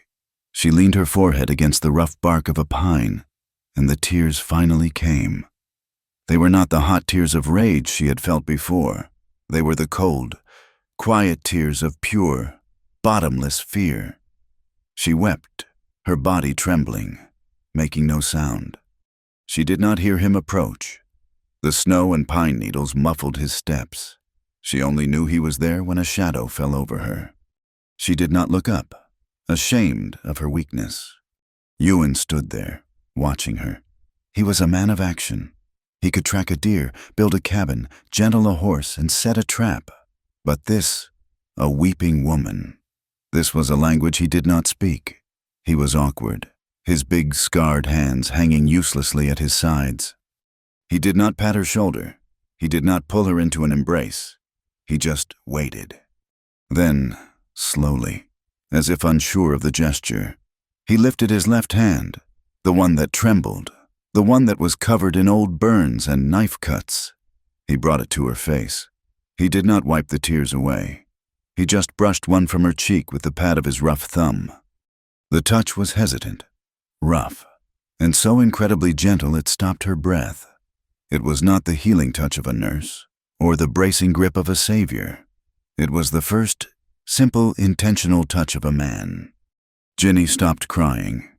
She looked at him, at his gray eyes, full of a quiet, unnameable emotion. He said nothing. He just held his gaze for a long moment, his thumb still resting on her cheek. Then he let his hand fall. He stepped back, pulled his waterskin from his belt, and offered it to her. She took it, drank the icy water, and handed it back. The moment was over. But everything had changed. He had touched her. He had acknowledged her fear. They rode on. They reached the town just after noon. It was a single, muddy main street, lined with false-fronted buildings, a general store, a saloon, a hotel, and a small sheriff's office. As they rode in, people stopped. Women sweeping their porches paused. Men loading wagons stared. They saw her, Mrs. Lockridge, the fine lady from Louisiana, her hair unkempt, her fine wool cloak stained with mud, riding beside the notorious mountain man, Ewan Hale, scarred and silent, with a magnificent black stallion on a lead rope. The stares were not sympathetic. They were cold, judgmental, and hungry. Ginny felt her spine straighten. She would not be cowed. "The sheriff," she said, her voice clear. Ewan nodded. They tied the horses to the hitching rail outside the jail. Sultan tossed his head, nervous from the smells and sounds of the town. The sheriff was a man named Brody. He was large, with a tobacco-stained mustache, and he was sitting with his boots up on his desk. He looked up when they entered, his eyes lingering on Ginny, then flicking with open suspicion to Ewan. "Sheriff Brody," Ginny began, her voice steady. "I am Genevieve Lockridge. I am here to report a crime." Brody slowly lowered his boots to the floor. "Well now, Mrs. Lockridge, I reckon I already got a report. From your husband. Been worried half to death about you." Ginny's blood went cold. What did he tell you?" "He said," the sheriff drawled, leaning back in his chair, "that his new wife, being fragile and not used to the territory, took a spell, ran off. He said this man here," he jutted his chin at Ewan, "took advantage, enticed you away, stole that valuable stallion of his." "That is a lie," Ginny said, her voice rising. "He is lying. Ewan Hale stole nothing. I hired him to train my horse. My husband is a violent man. Sheriff, I am not safe with him. I fled for my life." Sheriff Brody sighed, as if this was all very tiresome. "Ma'am, a marriage is a sacred contract. Mr. Lockridge is a respected man in this territory, a pillar of the community. You are his wife." "He is cruel!" "Do you have proof?" the sheriff asked, his voice flat. "A mark on you I can see. A witness who saw him strike you. Because all I have is the word of a worried husband against the word of, well, male. You ran off with another man. It does not look good." Ewan stood by the door, his hand resting on the frame, his face impassive. His very presence was damning her. "I am telling you," Ginny insisted, her voice desperate. "I am in danger." "My advice," the sheriff said, standing up, a clear dismissal, "is you go on home. You make peace with your husband. I cannot intervene in a simple domestic squabble. And as for you," he said to Ewan, "Mr. Lockridge is willing to overlook the theft of the horse. Considering his wife's state of mind, I'd advise you to take that horse back to his ranch and then ride on, far away." Ginny walked out of the office, her legs numb. The law would not help her. The law was Chester. The world was built by men like him, for men like him. She stepped out onto the boardwalk, Ewan right behind her, and she froze. He was there. Chester Lockridge was standing in the middle of the street, not 20 feet away. He was not alone. With him were 3 men, hard-faced and wearing dusters, their hands resting on the sidearms at their belts. Chester was smiling. It was a broad, pleasant, triumphant smile. He was wearing his expensive wool town coat and his best hat. He looked every bit the pillar of the community. "Genevieve," he boomed, his voice full of false, husbandly concern. The townsfolk, sensing a confrontation, were watching from the saloon doors and the windows of the general store. "Thank the good Lord," Chester said, walking toward her, his arms open. "I have been worried sick. This brute, did he harm you, my dear? Did he force you?" It was a performance. He was painting her as the victim, Ewan as the villain. He was giving her a chance to fall in line, to save her own reputation. Ginny did not move. Do not touch me, Chester!" Chester's smile did not falter, but his eyes went cold. "We will discuss your behavior and your ridiculous accusations. At home. We are leaving." He reached for her. He did not go for her hand. He grabbed her upper arm, his fingers digging in like talons, bruising the muscle to the bone. "You will come now." Ginny cried out, a sharp gasp of pain. It happened faster than a snake strike. Ewan was not the silent, patient man from the mountain. He was not the awkward man in the pine grove. He was a predator. He did not draw his gun. He did not yell. He moved, covering the distance in one silent step, and he grabbed Chester's wrist. The sound of his grip was audible, a tight, crushing sound. Chester's eyes went wide with shock and pain. Ewan's voice, the rusted, terrible rasp she had not heard since the fever, cut through the air. "Let her go!" Chester's men fumbled, their hands going for their guns. He is attacking me," Chester sputtered, his face white. "Sheriff, he is breaking my arm. This animal is attacking me." Ewan's gray eyes were not gray, they were black. He was holding Chester's wrist, and Ginny could see the terrible, coiled strength in his shoulders. He was ready to snap the bone. He was ready to break his vow. He was ready to kill this man. She could see it. She could see the fire. She could hear the name Lily. "Ewan, no!" Her scream cut through his rage. He froze. "No!" she cried again, grabbing his arm. "You said you'd never kill again. Do not do it for me. Do not become him." His name, his vow, her voice. It was a war, visible on his face. His entire body was shaking with the effort to hold back a decade of guilt and rage. He was not just fighting Chester. He was fighting himself. With a strangled groan, he released Chester's wrist, shoving him back so hard he stumbled and fell in the mud. Chester sat there, his mask of civility shattered, his face purple with humiliation and fury. You will hang for that, you animal! Ginny stepped in front of Ewan, shielding him with her own small body.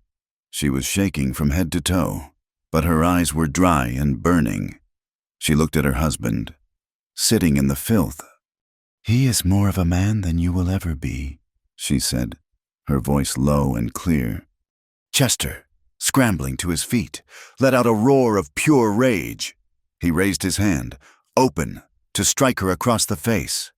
Ginny did not flinch. She did not back away. She stood her ground, and she spit. She spit right in his face. The street went silent. The townsfolk gasped. Chester froze, his hand in the air, a glob of spittle on his cheek. He was utterly, completely shocked. You do not own me, Ginny whispered. Chester, wiping his face, was apoplectic.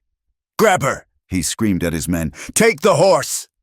One of the hired men, seeing his chance, lunged for Sultan's lead rope, which was still tied to the rail.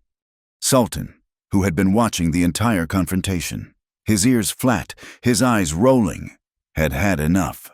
As the man's hand touched his rope, the stallion reared. He screamed, a sound of pure, unbridled fury, his front hooves flashing in the air, clearing the boardwalk. The man dove backward to save his life. The crowd scattered, people shouting and running for cover. It was the opening. Ewan saw it. He did not hesitate. He grabbed Ginny by the waist, his grip like iron, and lifted her clean off her feet. He half threw her onto her mare's saddle. He vaulted onto his own mule, never using the stirrup. He untied the mare's reins and slapped the horse's rump, hard. "Go!" he yelled. He untied Sultan's lead, and the three of them were moving, galloping, scattering Chester's men who were scrambling for their own horses. They thundered down the main street and out of town, heading not for the mountains, but for the wild, open wilderness of the foothills. They rode hard for hours. They did not follow a trail. Ewan led them through dense thickets, up dry creek beds, and over ridges, using every trick he knew to hide their tracks. Ginny just held on, her face pressed low to the mare's neck, the wind whipping her hair. They finally stopped as the sun was sinking, casting long, cold shadows. Ewan had found an abandoned line shack, a trapper's old cabin, built into a hollow and almost invisible. It was damp, just one room, smelling of mold and old animal skins. But it was hidden. Ginny slid off the mare, her legs giving way. She stumbled inside and collapsed onto the dirt floor, her body finally surrendering to the terror and exhaustion. Sultan, loyal and calm after his explosion, stood by the doorway, his sides heaving. She looked up, expecting Ewan to be checking the perimeter, securing the horses, preparing for the night. He was not. He was slumped against the far wall, his back to her, his head in his hands. He was not the savior. He was not the mountain man. He was undone. His hands, she could see his hands. They were shaking, not the fine, quiet tremor she was used to. This was a violent, uncontrollable shaking, his whole body racked with it. He was breathing in short, ragged gasps. I almost, he whispered, the words choked. I had him, his wrist. I was going to. He was reliving it.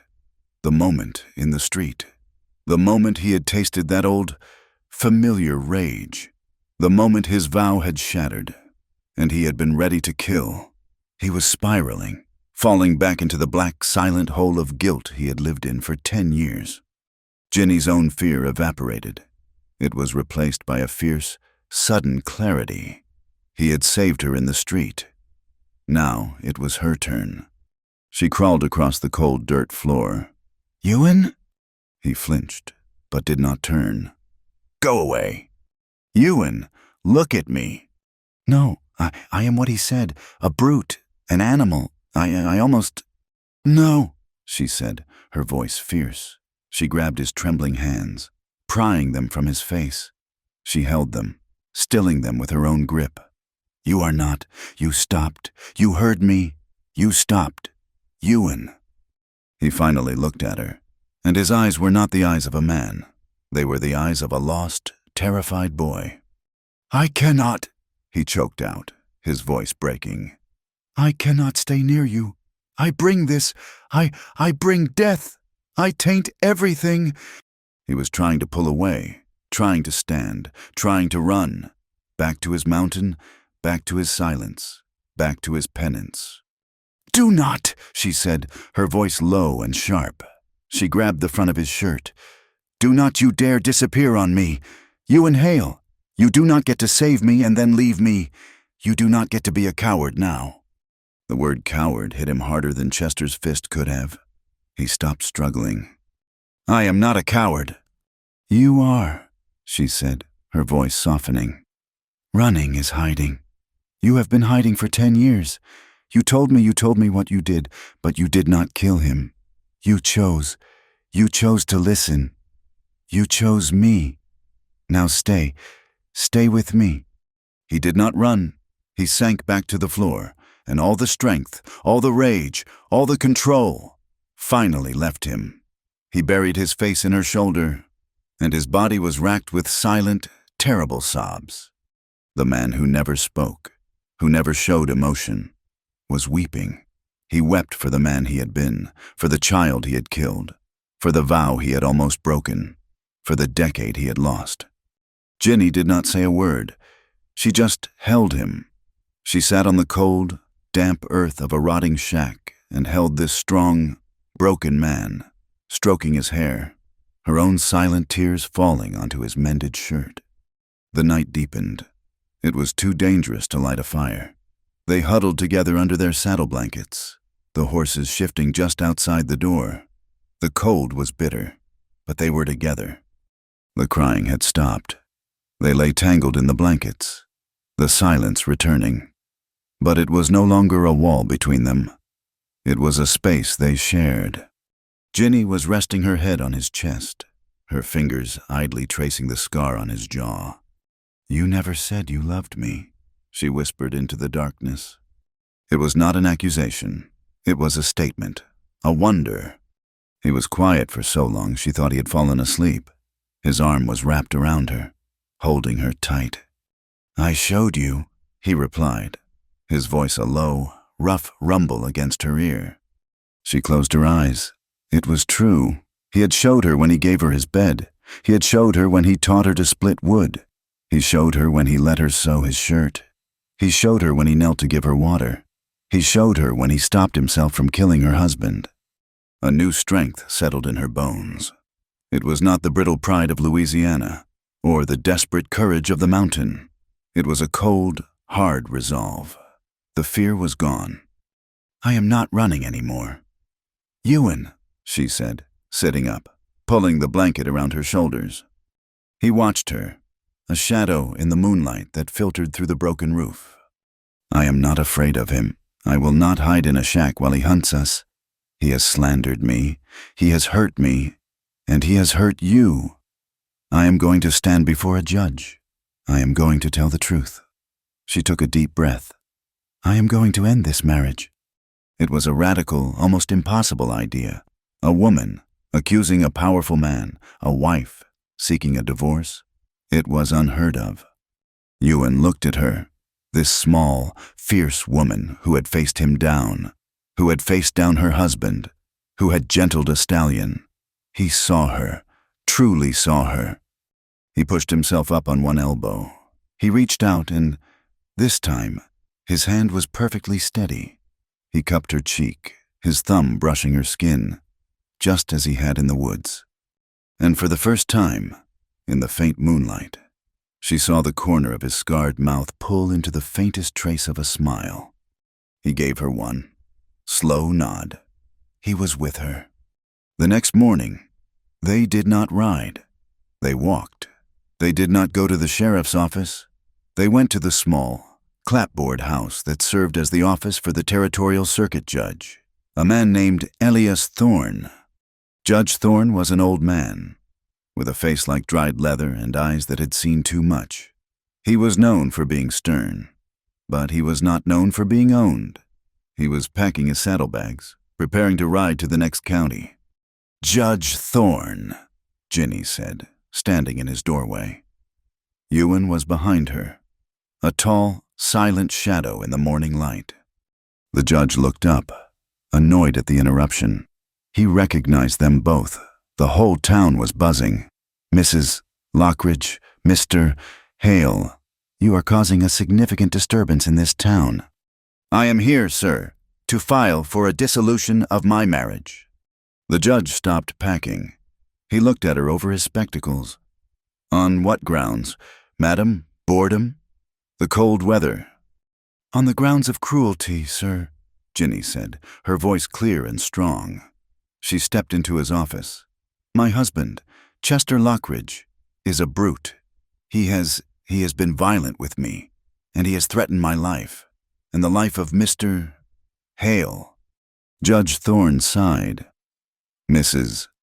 Lockridge, you have been seen all over this territory with this man. Your husband claims you ran off, that your mind is affected. You claim cruelty. It is a messy business, and I have no time for it. I am riding out in 1 hour." "Then you will hear me in 1 hour," Ginny said. "You spoke of proof. Sheriff Brody did. I have it." She untied the small leather satchel she had carried from the mountain. She opened it on the judge's desk. She did not pull out a weapon. She pulled out a stack of cream-colored paper, tied with a blue ribbon. Her letters, the ones she had hidden under her cot. "What is this?" the judge asked. "My testimony, sir. Written when there was no one to hear it. Letters to my dead mother. They detail what I have endured. They detail his correction." The judge picked up the top letter. He began to read. Ginny did not wait. "He said I had no proof I could show," she said, her voice dropping. She turned to the window, her back to the judge, her face hidden from Ewan. Her hands went to the high collar of her dress. Her fingers were trembling. "I do, sir. I have simply kept it hidden, as women must." She unbuttoned the top 3 buttons. She pulled the collar of her dress aside, exposing her shoulder. The judge looked up.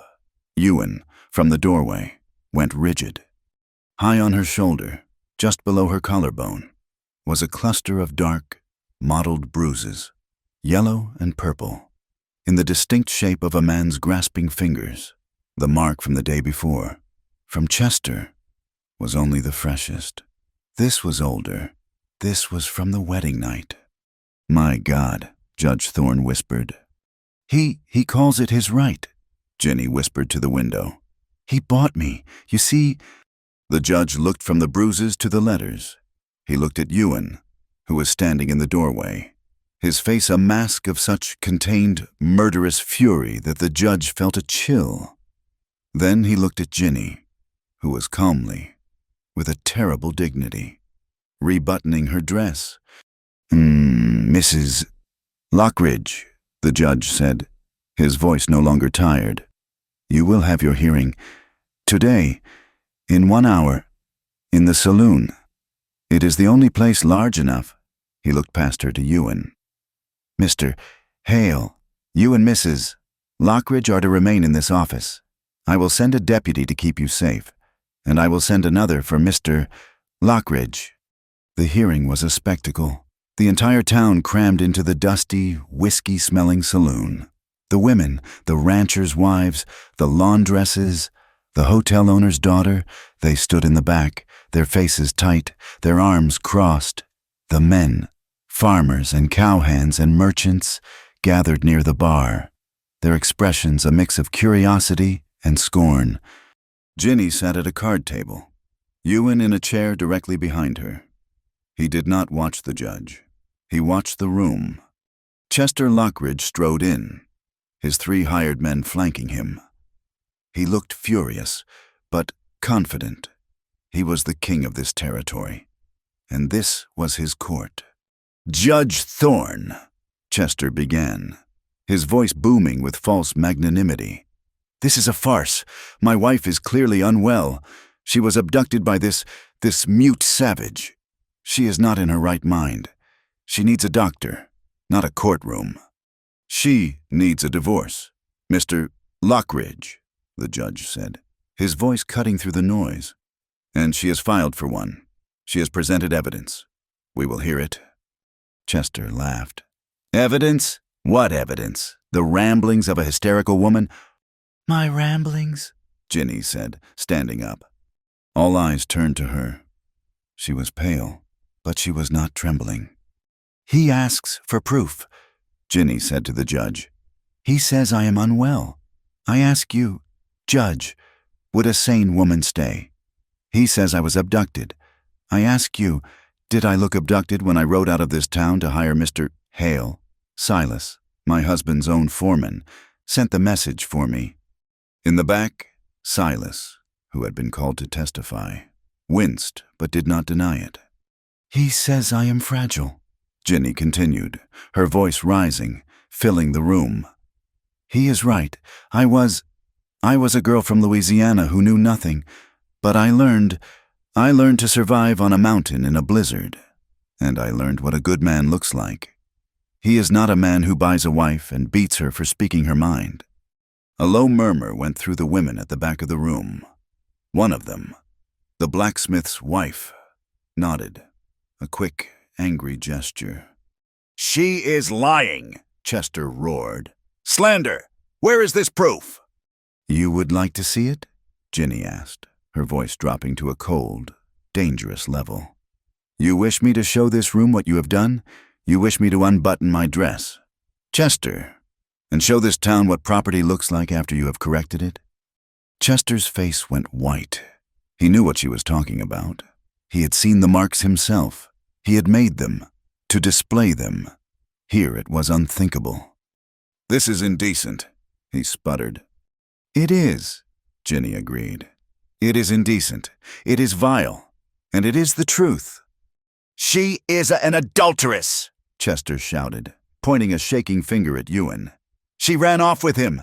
She has been living in his cabin for weeks. Ask her what they were doing." The room turned. This was the accusation they had all been waiting for. This was the one that would stick. Ginny did not flinch. She looked at Ewan, at his strong, silent back. He was her anchor. "I will tell you what we were doing," Ginny said, turning back to the crowd. "I was learning to chop wood. I was learning to be strong. I was nursing him back to health after a horse bite nearly killed him. He gave me his bed, and he slept on the floor. He treated me with more respect in his silence than my husband ever did with all his fine words." She looked at Ewan, and her voice softened, filled with a power that had nothing to do with anger. "He never laid a hand on me in violence. He never touched me in a way I did not wish. He is a scarred man. He is a man who has seen hell, and he is the most honorable man I have ever known." "He never said much," she said, her eyes finding Ewan's, a tear finally tracing its way down her cheek. "But he loved me right." The silence in the saloon was absolute.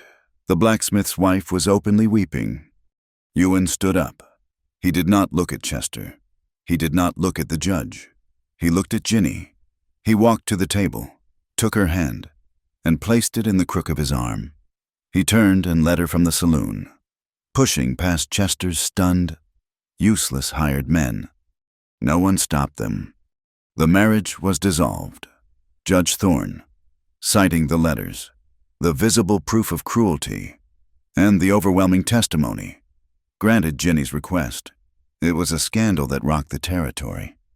Chester Lockridge, the cattle baron, the pillar of the community, was undone. He had been publicly shamed by his wife. He had been shown to be a brute. The women of the town turned their backs on him.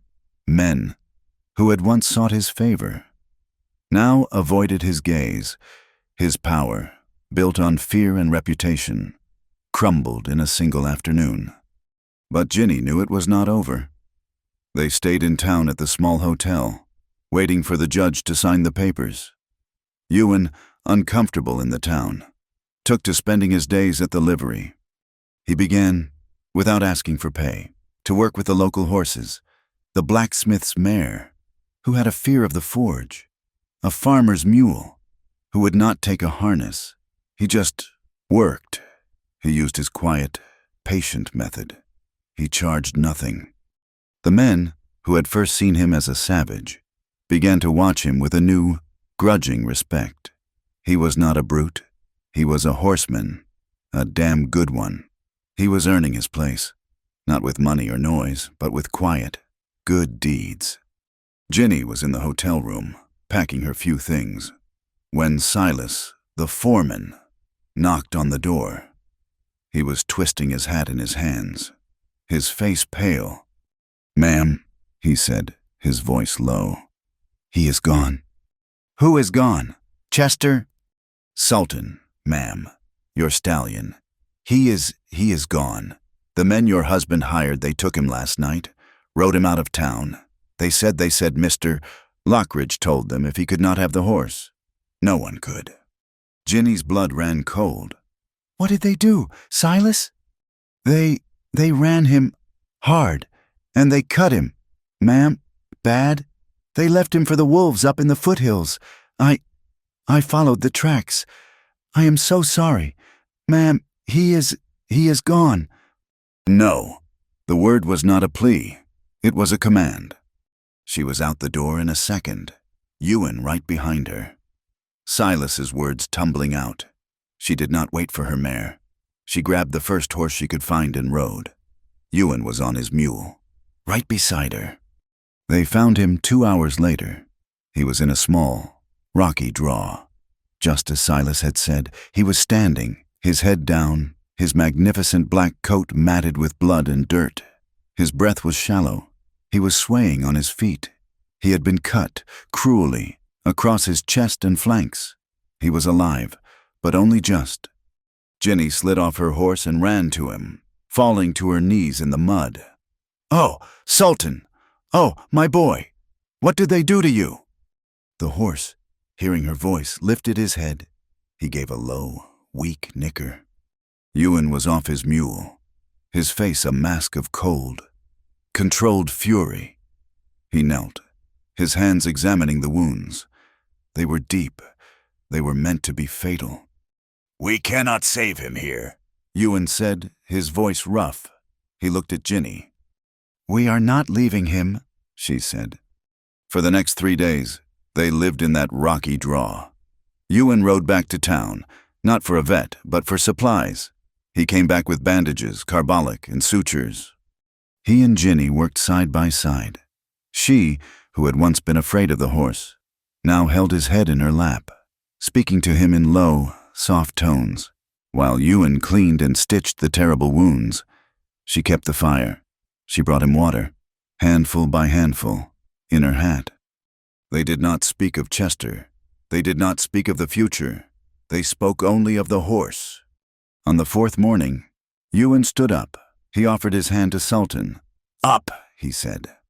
The stallion, weak, his legs trembling, looked at the man. Then, with a groan, he heaved himself to his feet. He was standing. He was alive. The bond between the horse and the woman, forged in fear, was now sealed in blood and loyalty. Sultan was no longer her property. He was her kin. They returned to town. The story of what Chester had done to the horse was the final nail in his coffin. It was one thing to be cruel to a wife. It was another, in this territory, to destroy a fine animal for spite. Chester Lockridge was ruined. He sold his ranch for a fraction of its worth and was gone by the end of the week. Ginny was free. The papers were signed. The town, which had once scorned her, now looked at her with awe. She was the woman who had faced down the cattle baron. She was the woman who had tamed the mountain man. She was the woman who had saved the stallion. But she felt no peace. She stood on the boardwalk, watching the wagon carrying Chester's last possessions roll out of town. She had won, but she knew she could not stay. This town would always be the place of her humiliation, the place of her trial. It was not home. Ewan stood beside her. He had been silent all day. "What now, Ewan?" she asked, looking up at him. "Where do we go?" He did not answer. He just looked at the mountains, his face shadowed by his hat. That night, she was in her hotel room. She was leaving in the morning. She had decided she would ride Sultan, and Ewan would ride with her. They would go somewhere, Oregon, California, anywhere. She heard a noise. She opened her door. The hall was empty, but on the floor, in front of her door, was a small, folded piece of paper. It was not from Silas. It was from Ewan. His blocky, unused handwriting was as rough as his voice. She opened it. "Ginny, you are free now. Go live it." E.H. Her heart stopped. No. She ran from the room, her boots clattering on the stairs. She ran to the livery. His mule was gone. His pack was gone. He was gone. She ran to the sheriff. "Did you see him?" Sheriff Brody looked up, his face full of a new respect. "Mr. Hale?" "Yes, ma'am. He rode out about an hour ago. Headed for the mountains." He left," she whispered, the words choking her. "He paid for your hotel, ma'am, and for the Stallion's feed for a month. He said you were free. He said he would not taint you." Taint her. The word he had used in the shack. He still believed it. He still believed he was a monster. He believed that, now that she was free and respected. She was better off without him. He had saved her, and now he was disappearing, sacrificing himself, just as he had done for 10 years. That magnificent fool," she whispered, her voice breaking. She ran back to the livery, outside. The wind was picking up. The sky, which had been clear, was turning a heavy, bruised gray. A blizzard was coming, the last one of the season. She did not care. She threw her saddle on Sultan. The horse was still weak, still scarred, but he was strong enough. "You have to take me, boy," she whispered, pulling the cinch tight. "You have to take me home." She rode out of town, against the advice of every man in the street, against the howling of the wind. She rode into the teeth of the storm, following the tracks that were already disappearing. She rode for hours, the world turning white, the air so cold it burned her lungs.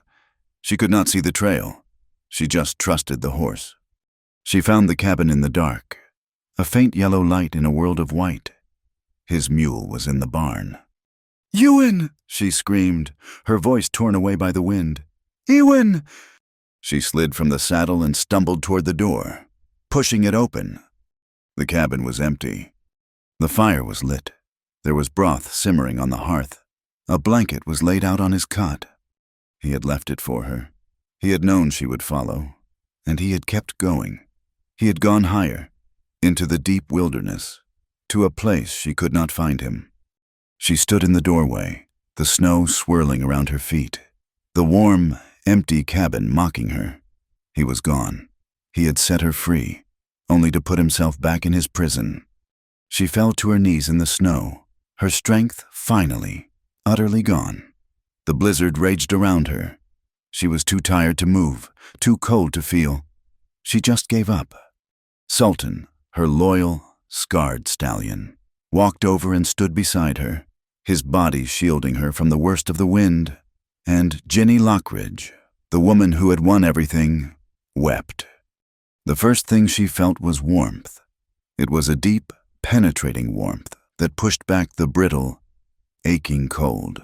Her body felt heavy, like a waterlogged plank. The second thing she felt was the smell of wood smoke and pine. Ginny's eyes fluttered open. She was not in the snow. She was not in the doorway. She was in the cot, in Ewan's bed, piled high with every blanket he owned, and one of his own cured buffalo hides on top. The fire in the hearth was a roaring, cheerful blaze. She was alive. She sat up, her head spinning. Her clothes, which had been soaked by the snow, were gone. She was dressed in one of his flannel shirts, the one she had mended. It was huge on her, hanging to her knees. You found me," He was sitting at the table, his back to her, cleaning his rifle. He did not stop. His movements were stiff, angry.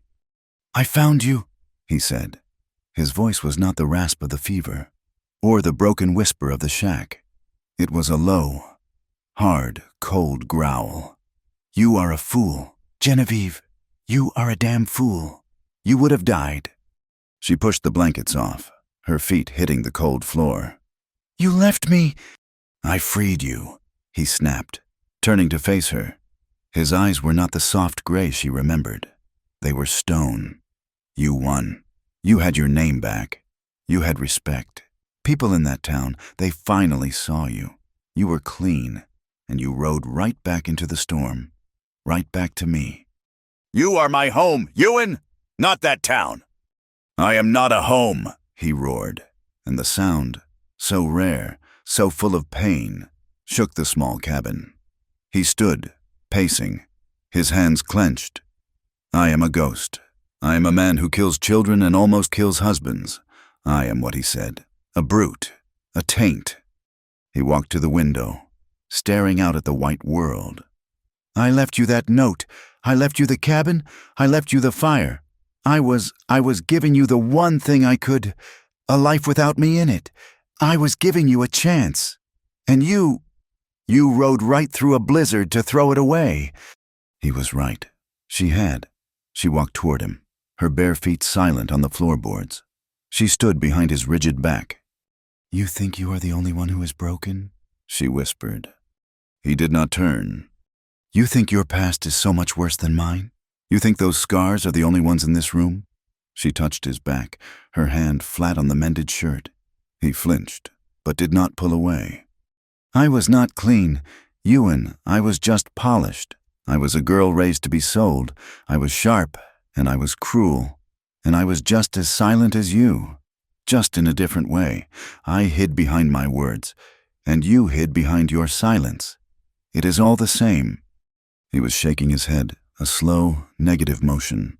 She moved around, forcing him to look at her. "You think Chester was the first man to try and break me? I've been running my whole life. From my father's expectations, from the men in Louisiana who wanted me for my name, from a life that felt like a cage. I am not some pure, fine lady. Ewan, I am just as scarred as you are. Mine just do not show." She put her hand on his chest, over his heart. "You are right. You have a darkness in you. So do I. You have a past. So do I. But I do not want the respectable life in town. I do not want to be the woman who have faced down the Baron. I want this. I want the man who taught me to chop wood. I want the man who let me hold his hand when he was sick. I want the man who chose not to kill."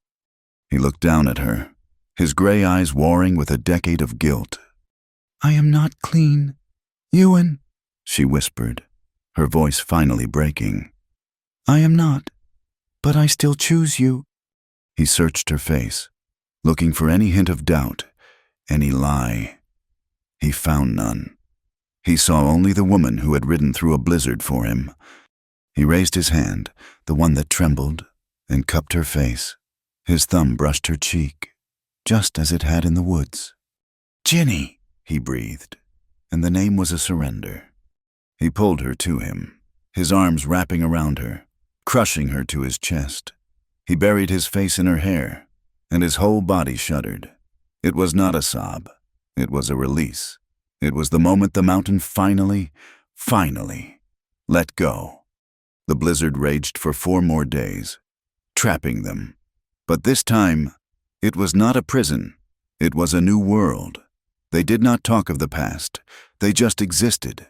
They ate the broth he had made. They sat by the fire. He held her hand, and when they slept in the cot together, his arms a safe, warm wall around her. Spring, when it came with a sudden, violent rush. The snow did not melt, it collapsed.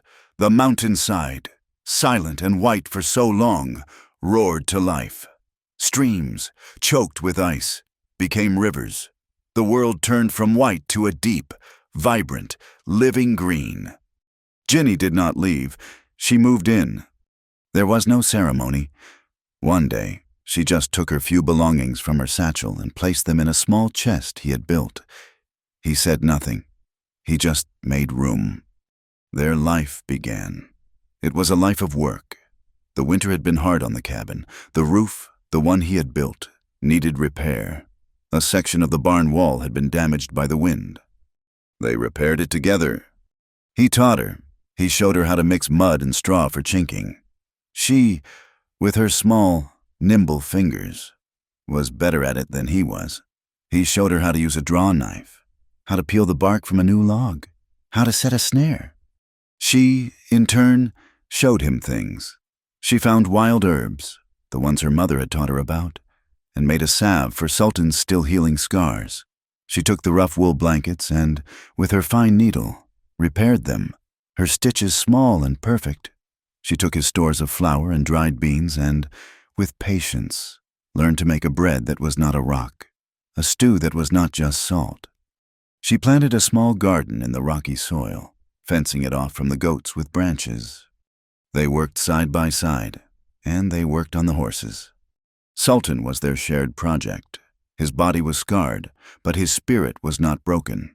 He was still wild, still proud, but the rage was gone, replaced by a deep, unwavering loyalty to the two humans who had saved him. Ginny, under Ewan's watchful eye, began to ride him, not with a harsh bit and spur, but with a simple rope halter. She learned to use her weight, her legs, her breath, to guide him. She learned to trust him, and he, in turn, trusted her. Ewan would watch them, his arms crossed, leaning against the corral. He would watch her ride the magnificent black stallion, her hair coming undone in the mountain wind, and the hard, grim line of his mouth would soften. The silence between them changed. It had been a wall, then a space. Now, it was a comfort. It was a language, a shared glance when a hawk flew over, a small nod when the wood was stacked, a hand offered to help her down from the horse. They did not need words. They had work, they had respect, they had each other. But the past was not a ghost that could be banished so easily. It was just quiet. One night, in the deep summer, they sat outside the cabin. The air was warm, scented with pine. The sky was a vast, velvet black, so full of stars it looked torn. Ewan was quiet, his face turned up to the sky, but he was not there. He was somewhere else. Ginny saw his hand, resting on his knee, begin to tremble. He was back in Virginia. He was back in the fire. Ginny sat beside him, pulling her shawl tight. She did not speak for a long time. "Do you still hear her name?" she whispered. He started, pulled from his reverie. He looked at her, his eyes full of the old pain. He did not pretend. He did not lie. He gave one slow nod. "Lily." Ginny felt a pang, not of jealousy, but of a deep, aching sorrow for him. She reached over and took his trembling hand. She interlaced her fingers with his, holding him firm. He looked down at their joined hands. "Then I will speak mine," Ginny said, her voice soft but strong. "I will speak my name. Ewan, I will speak it, and I will say your name, until they are the only ones you hear. I will be louder than the ghosts. I will be warmer than the fire." He turned his hand over and gripped hers, his grasp like iron. He looked at her, and in his eyes, she saw the ghosts retreat. He did not say a word. He just held on. They were not hermits. The world, which they had run from, eventually found them. It started with the blacksmith. He rode up the mountain one day, leading a stubborn, half-wild colt. He found Ewan, not as a mute savage, but as a man repairing his fence, a woman hanging laundry on a line. "Mr. Hale," the blacksmith said, his voice respectful. "Ma'am." Ewan just nodded. This colt," the blacksmith said, gesturing. "He is mean. Got the devil in him. My boy, he cannot handle him. I saw what you did with that stallion. I would pay if you could look at him." Ewan looked at the horse. He looked at Ginny. She gave a small smile. Ewan turned to the blacksmith. "No pay," he rasped. "Leave him." He took the colt and, with Ginny at his side, he began his work. The quiet, the patience, the dance. When the blacksmith returned a week later, the colt was not a devil. He was a horse. He stood quietly. He took a halter. He followed. The blacksmith was speechless. He tried to offer money. Ewan refused. The man left, but he talked. 2 weeks later, a farmer came, then the general store owner, then other ranchers.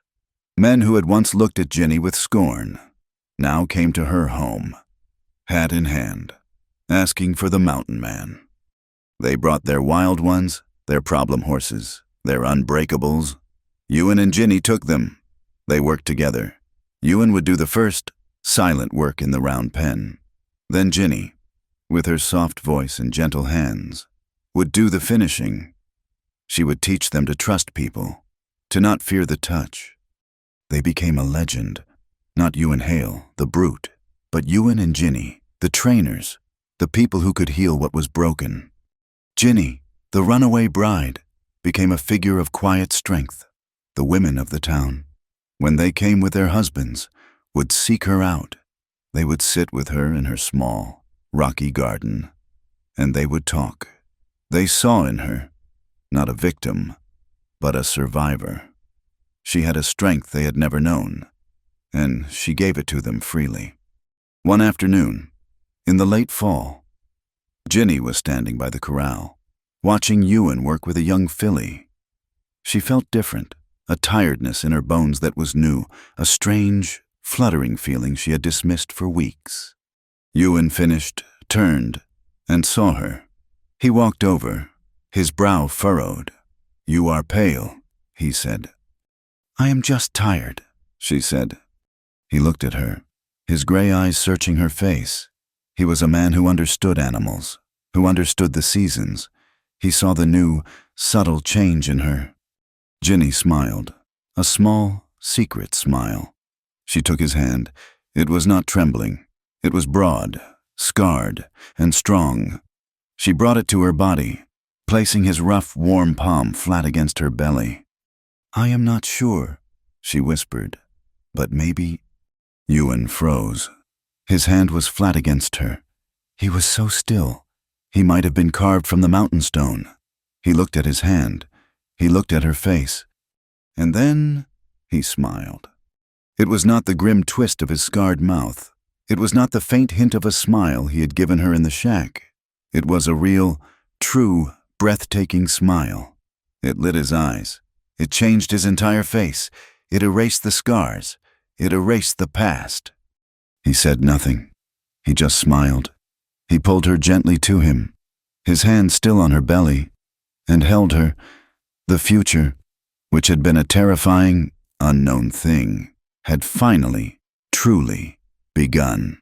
Sultan, his scars now faint silver lines on his black coat, stood on the ridge above the cabin. He was not in the corral. They had not kept him. He was free, but he never went far. He was the guardian of the cabin, the spirit of the mountain. He watched them, loyal, beautiful, and untamed. Ginny stood on the small porch of their cabin. Years later, the spring sun was warm on her face. The cabin was larger now. There was a new room, built with strong pine, and a field, fenced and green. She was watching the round pen. Ewan was in the center. He was not alone.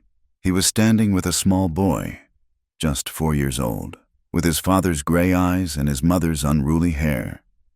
Ewan was holding the boy's hand, leading him toward a gentle old mare. Ewan was speaking, his voice, no longer a rasp, but a quiet, gentle rumble, was explaining something to the child, who was listening with rapt attention. Ginny smiled, a deep, peaceful smile that reached her eyes. She leaned against the porch rail, her heart so full it ached. She whispered to the mountain wind, to the ghost of the girl she had been. "I dared you to train my stallion, but I am the one who learned to love." Thank you so much for listening to our story tonight. We would love to hear your thoughts. And please, comment with where you are listening from so we can all connect.